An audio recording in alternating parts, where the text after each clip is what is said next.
அனைவருக்கும் 79வது சுதந்திர தின விழாவுடைய நல்வாழ்த்துக்களை தெரிவித்துக் கொண்டு காலை நேரத்தில் உற்சாகமான சலாத்தை தெரிவித்துக் கொள்கிறேன். அஸ்ஸலாமு அலைக்கும் வரஹ்மத்துல்லாஹி வபரகாத்துஹு. நம் அனைவரின் மீதும் அன்பும் அமைதியும் சமாதானமும் சாந்தியும் என்றென்றும் நிலவட்டுமாக. நமது நாட்டு மக்கள் அனைவரின் மீதும் உலக மக்கள் அனைவரின் மீதும் நிலவட்டுமாக என்ற பிரார்த்தனையோடு ஒரு சில வார்த்தைகளை பேசி நிறைவு செய்கிறேன். நம்முடைய சுதந்திர காற்றை சுவாசிப்பதற்காக 300 ஆண்டுகளுக்கு மேலாக இஸ்லாமியர்களும் இந்துக்களும் ஒன்றிணைந்து ஜாதி மத பேதம் இல்லாமல் இந்த சுதந்திரத்திற்காக அவர்கள் சிந்திய இரத்தங்களையும் அவர்கள் செய்த தியாகங்களையும் வார்த்தைகளால் வடிக்க முடியாது, அதை வண்ணங்களால் தீட்ட முடியாது. அந்த அளவு அவர்கள் தியாகம் செய்திருக்கிறார்கள். அதையெல்லாம் நாம் ஆண்டுதோறும் பேசுகிறோம், நாம் ஆண்டுதோறும் பள்ளிகளிலே படிக்கிறோம். எல்லா வகையிலும் அது நம்முடைய அறிவுக்கு வந்து கொண்டுதான் இருக்கிறது. இருந்தாலும் ஒரு சில விஷயங்களையாவது நினைவுபடுத்த வேண்டும். 2ஆம் பகதூர் ஷா மன்னர் அவர் இந்த சுதந்திர போராட்டத்தில் ஆரம்ப காலத்திலேயே ஆரம்பிக்க காரணமானவர். இந்த வெள்ளையனை வெளியேற்ற வேண்டும், இந்த நாடு கொஞ்சம் கொஞ்சமாக அடிமைப்பட போகிறது, எனவே அதற்கு எதிராக அந்த போராட்ட களத்தை ஆரம்பித்த பொழுது அவர் மன்னர். ஆனால் அந்த மன்னரை அவர்கள் கொண்டு வந்து சிறையிலே அடைத்து அவர்களுக்கு காலையிலே உணவு பரிமாறுகிறார்கள். காலையிலே உணவுக்காக பசியோடு செல்லும் பகதூர் ஷா அவர்களுக்கு தட்டுக்களில் தட்டு காலை உணவு தட்டு, அதை பகதூர் ஷா அவர்கள் திறந்து பார்க்கிறார்கள். தன்னுடைய 2 மகன்களின் தலை வைக்கப்பட்டிருக்கிறது. அங்கே நினைத்து பாருங்கள், கற்பனை செய்து பாருங்கள். இந்த நாடு சுதந்திரம் அடைய வேண்டும் என்பதற்காக செய்த முதல் தியாகத்தை கொஞ்சம் சிந்தித்து பாருங்கள். ஏன் அப்படி ஒரு தியாகம்? தன் பிள்ளைகளுடைய தலையை பார்த்த போது கூட அவர் சற்றும் கலங்கவில்லை. அவர் பெருமை கொண்டார், என் பிள்ளைகளும் நானும் இந்த தேசத்துக்காக தங்களுடைய உயிரை அர்ப்பணித்திருக்கிறோம் என்று பெருமை கொண்டாரே தவிர அவர் களங்கமடையவில்லை, கவலைப்படவில்லை. இப்படி ஒவ்வொன்றாக நாம் சொல்ல ஆரம்பித்தால் நம்முடைய இந்த கண்ணீர் கதைகள் தொடரும். நான் அந்தமானுடைய செல்லுலார் ஜெயிலுக்கு சென்று விஜயம் செய்து பார்த்தேன். அந்தமானுக்கு சென்ற உடனேயே நம்முடைய முன்னோர்கள், சுதந்திர போராட்ட வீரர்கள் இங்கே வந்து பட்ட துன்பங்களை காண வேண்டும் என்பதற்காக சென்றிருந்தேன். அன்பு நண்பர்களே, வாய்ப்பு கிடைத்தால் மிக அருகாமையில் உள்ள ஊர்தான் அந்தமான். சென்று பாருங்கள். அங்கே அந்த சிறைச்சாலையிலே சித்திரவதை செய்யப்பட்டவருடைய பெயர்கள் எல்லாம் அங்கே பொறிக்கப்பட்டிருக்கிறது. நான் பார்த்து ஆச்சரியப்பட்டேன். அத்தனையும் மௌலானா மௌலானா மௌலானா மௌலானா மௌலானா என்று ஆலிம் பெருமக்கள், பெரும் ஆலிம் பெருமக்கெல்லாம் அங்கே கொண்டு வந்து அந்த சித்திரவதை கூடத்தை இன்றும் வைத்திருக்கிறார்கள், செக்கிழுத்து இருக்கிறார்கள், பாடாத பாடுபட்டிருக்கிறார்கள். கொஞ்சம் நஞ்சமல்ல. ஜாலியன் வாலாபாக் படுகொலை நினைத்து பாருங்கள். ஒட்டுமொத்த ஒரு ஊரையே காலி செய்து அங்கேயே மண்ணோடு மண்ணாக பிணமாக்கிய அந்த சம்பவங்களை நாம் எல்லாம் பார்த்திருக்கிறோம். எத்தனை தியாகங்கள் அங்கேயெல்லாம்! அன்று ஜாதியும் இல்லை, மதமும் இல்லை. அவர்களெல்லாம் ஒட்டுமொத்த இந்தியர்கள் என்ற உணர்வோடு ஒட்டுமொத்த இந்திய சுவாச காற்றை, சுதந்திர சுவாச காற்றை அடைய வேண்டும் என்ற ஒரே லட்சியத்தை தவிர வேற எந்த சிந்தனையும் இல்லாமல் தங்கள் உயிர்களை துச்சமாக மதித்தார்கள். 2 இளைஞர்கள், ஒருவர் முஸ்லிம், ஒருவர் முஸ்லிம் அல்லாத ஹிந்து சகோதரர். 2 பேரும் நண்பர்கள். 2 பேருமே சுதந்திர போராட்டத்திலே கலந்து கொள்கிறார்கள். அவர்கள் இருவரையுமே தூக்கு மேடைக்கு ஏற்றப்படுகிறார்கள். அந்த இருவரிடமுமே கடைசி ஆசை என்ன என்று கேட்கப்படுகிறது. கடைசி ஆசை என்ன என்று கேட்கப்படும் போது அந்த இந்துக்களும், இந்து நண்பரும், அந்த முஸ்லிம் நண்பரும் அந்த இளம் வயதில் 27 வயசோ 30 வயசோ ஏறி நிற்கும் போது அவர்கள் சொன்னது என்ன தெரியுமா? எங்களுடைய கடைசி ஆசை இந்த இந்தியாவில் எதிர்காலத்தில் எங்களை போன்று இந்த இந்துக்களும் முஸ்லிம்களும் ஒற்றுமையாக வாழ வேண்டும் என்பது மட்டும்தான் எங்களுடைய ஆசை என்று சொல்லிவிட்டு தூக்கு மேடைக்கு சென்றவர்கள் நம்முடைய முன்னோர்கள். அந்த அடிப்படையில் நாம் இன்று செய்ய வேண்டியது என்ன? இந்த சுதந்திரம்னா முதல்ல என்ன? சுதந்திரம்னா என்ன? அடிமைனா என்ன? சுதந்திரம்னா என்ன? உங்களுக்கு எல்லாம் தெரியும். அடிமைனா என்ன, சுதந்திரம்னா என்ன? அப்ப நமக்கு என்ன சுதந்திரத்தை அவர்கள் வாங்கி கொடுத்தார்கள்? இப்ப அதைத்தான் நம்ம ரொம்ப புரிஞ்சுக்கணும். அந்த சுதந்திரத்தை நாம் எப்படி பேண வேண்டும், அதற்கான ஆற்ற வேண்டிய கடமை என்ன என்பதை சுருக்கமாக சொல்லுகிறேன். அன்பு நண்பர்களே, சமீபத்தில் ஒரு பேச்சாளர் ஒருவர் முஸ்லிம்களுக்கு ஆலோசனை கொடுக்கிறேன் என்கிற பேரிலே ஒரு வாட்ஸ்அப்பில் ஒரு வீடியோ வந்தது. நான் அந்த பேச்சாளர் பெயரை சொல்லவில்லை. ஆனால் அவர் பேசுகிறார். அந்த பேசிய உடனேயே நான் மறுப்பு வீடியோ போட வேண்டும் என்று ஆதங்கப்பட்டேன். அதற்கான வாய்ப்பாக இந்த தளத்தை பயன்படுத்தி கொடுக்கிறேன். அவர் 2 விஷயம் சொல்றார். முஸ்லிம்களே, உங்களுக்கு ஜனநாயகத்தின் மேல பெருசா நம்பிக்கை இருக்காது, எனக்கு தெரியும். அவர் சொல்றார், எனக்கு தெரியும்.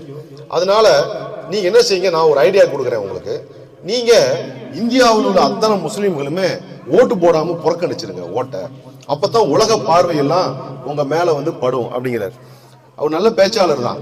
ஆனா யார் எதை சொன்னாலும் அப்படியே கேட்கக்கூடிய சமுதாயம் எல்லாம் நாம. நல்லது சொன்னா நல்லது, மெய்ப்பொருள் காண்பது அறிவு அப்படின்னு சொன்னார் இல்லையா திருவள்ளுவர். அது மாதிரி எந்த விஷயத்திலையும் ஒரே பேச்சாளர் ஒரே பேச்சை பேசினாலும் அதுல எது நல்லது எது கெட்டது என்று விளங்கணும், அன்னப்பறவை போல. அது மாதிரி அவர் நல்ல விஷயங்கள் நிறைய பேசியிருந்தாலும் கூட இந்த விஷயத்தை என்னால் ஏற்றுக்கொள்ளவே முடியவில்லை. ஜனநாயகம் என்னது? மக்கள் ஆட்சி தான் ஜனநாயகம். ஒரு மன்னர் ஒருவர் வருகிறார், ஒரு நாட்டை படையெடுத்து வருகிறார், அந்த நாட்டை தாக்குகிறார், அங்கு உள்ள மக்களை கொல்லுகிறார், அதன் பிறகு அந்த ஆட்சியை பிடிக்கிறார், அவருக்கு பெயர் மன்னர் ஆட்சி. இதுதான் கடந்த காலங்களில் ஆரம்ப காலங்களில் உலகம் முழுவதும் இருந்த ஒரு நடைமுறை. ஒரு நாட்டுக்கு சொந்தமான முறை எல்லாம் உலகம் முழுவதும் அப்படி ஒரு முறைதான் இருந்தது. அதுதான் மன்னர் ஆட்சிங்கிறது. உதாரணமா அந்த மன்னர் ஆட்சி இருந்திருந்தா ஒரு சின்ன கற்பனை பண்ணி பார்ப்போமே. ஒரு 2 கவுன்சிலர் எலெக்ஷன் நிக்கிறார், அவர் ஒரு மன்னர் இவர் ஒரு மன்னர். எங்கேயாவது மைதானத்துல 2 பேரும் சண்டை பிடிக்கணும், போர் பண்ணணும். பாப்பா நீ ஒரு 100 பேர்த்த கூட்டிட்டு வா, நான் ஒரு 100 பேர்த்த கூட்டிட்டு வரேன், 2 பேரும் அடிச்சுட்டு சாகலாம், செத்ததுல எவன் மிச்சமோ அவன் தான் கவுன்சிலர்னா எங்கேயாவது நிம்மதியா இருக்க முடியுமா? நினைச்சு பாருங்க. சேர சோழ பாண்டியன்கிறவங்க ஒன்றும் பெருசா ரொம்ப தூரத்துல இல்லை, பக்கம் பக்கம் தான்.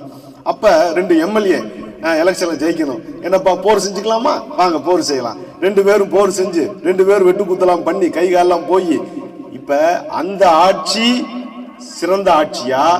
மக்கள் ஓட்டு போட்டு தன் மன்னரை பிரதமரை முதல் கவுன்சிலர் வரை எம்எல்ஏ முதல் எம்பி வரை தேர்வு செய்கிற இந்த ஆட்சி சிறந்த ஆட்சியா? இதுதான் நமக்கு நம்முடைய முன்னோர்கள் நமக்கு வாங்கி கொடுத்த சுதந்திரம் என்பது மக்கள் ஆட்சி தான் நம்முடைய சுதந்திரம். நாம் தான் இந்த ஜனநாயகம் இருக்கிறது அல்லவா, இன்னைக்கு சொல்ற டிக்ளேர் பண்றேன். ஏன்னா அந்த வீடியோவுக்கு நான் மறுப்பாகவே சொல்கிறேன். அது பேசுனது யாருன்னா வேற யாரும் இல்லை, பலா கருப்பையா தான் பேசியிருந்தார். ஏன்னா நான் சொன்னா தான் நீங்க போய் சர்ச் பண்ணி பார்ப்பீங்க. அவர் என்ன சொன்னாரு, நான் என்ன சொல்றேங்கிறத சர்ச் பண்ணுங்க. அதுக்காக சொல்றேன். பலா கருப்பையா அவர்கள் அழகான உபதேசங்களை செய்யக்கூடியவர்கள், இஸ்லாமிய சமூகத்தின் மீது அன்பானவர்கள், நல்ல கருத்துக்களை சொல்லுகிறவர்.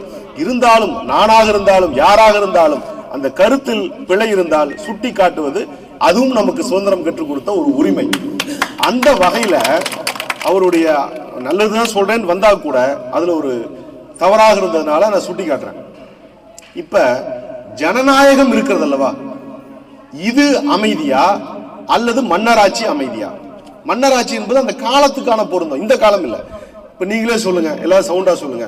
ஜனநாயகம் என்பது அமைதியா, அமைதி மார்க்கமா, அல்லது சண்டை போட்டுக்கொண்டு ஒருவரை ஒருவர் வெட்டி கொண்டு மன்னராக வருவது அது அமைதி ஆட்சியா? எனவே இஸ்லாம் என்பது ஜனநாயகம் தான். ஜனநாயகம் தான் அமைதி, ஜனநாயகம் தான் சாந்தி, ஜனநாயகம் தான் நிம்மதி, ஜனநாயகம் தான் ஒற்றுமை. அப்படிப்பட்ட ஒரு மக்கள் ஆட்சியை நமக்கு பெற்றுக் கொடுப்பதற்காகத்தான் நம்முடைய முன்னோர்கள் தங்களுடைய உயிர்களை எல்லாம் தியாகம் செய்தார்கள். இப்ப நாம என்ன செய்யணும்? நம்முடைய கடமை என்ன? நல்லா கேட்டுங்க, குழந்தைகள் இருந்து பெரியவங்க வரைக்கும் எல்லாரும் கேட்டுங்க. நீங்கள் நம்முடைய முன்னோர்களான சுதந்திர போராட்ட வீரர்களுக்கு நீங்கள் ஆற்ற வேண்டிய முதல் கடமை நம்முடைய இந்தியன் என்ற காகிதம் இல்லத்தை அவங்க சொன்னாங்க. என்ன சொன்னாரு? நான் அல்லாஹ் என்று அழைப்பதற்கு முன்னையே அம்மா என்று அழைத்தவன் அப்படின்னார். தாய் தமிழை நான் நேசிக்கிறேன் அப்படின்னார். அதுபோல நாமும் இந்தியர்கள் என்ற ஒற்றுமைதான்.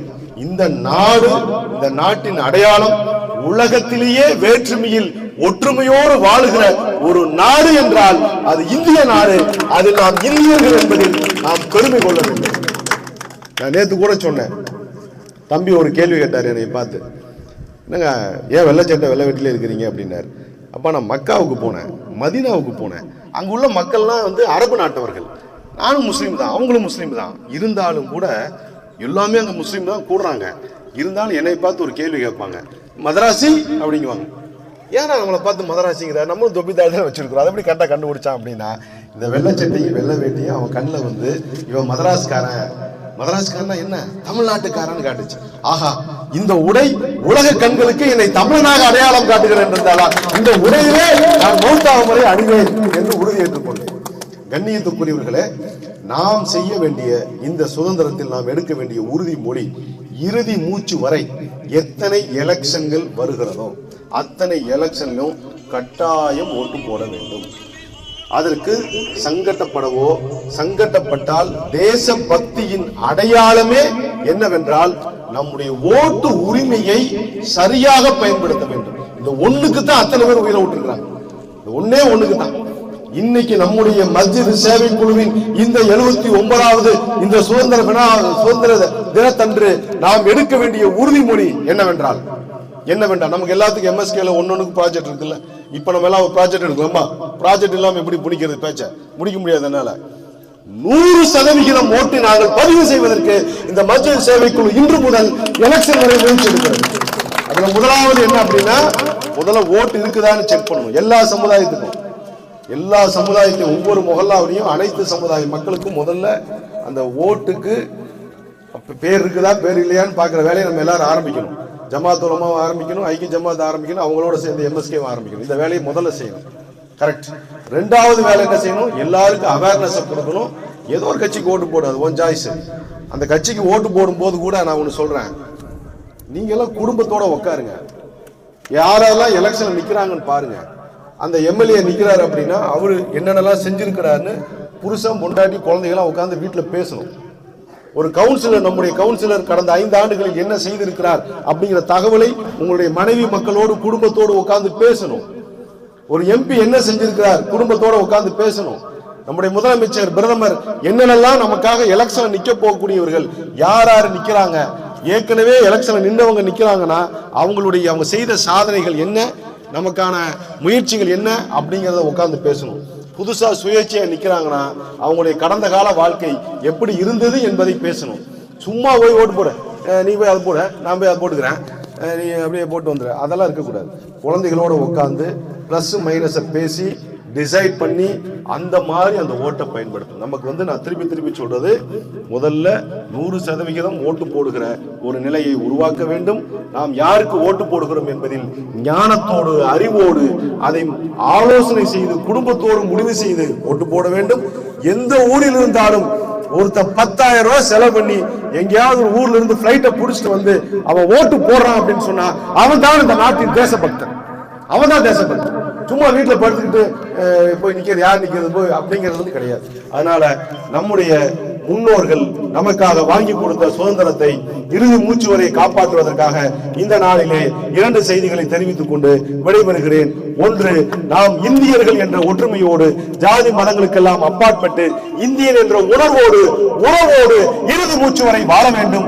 இரண்டாவது மிக முக்கியமான செய்தி, நாம் நம்முடைய உரிமையான அந்த ஓட்டு உரிமையை மிகச்சரியாக பயன்படுத்த வேண்டும், துல்லியமாக பயன்படுத்த வேண்டும், 100% நல்லவர்களுக்கு பயன்படுத்த வேண்டும் என்று கூறிக்கொண்டு விடைபெறுகிறேன். நன்றி. ஜெய் ஹிந்த்.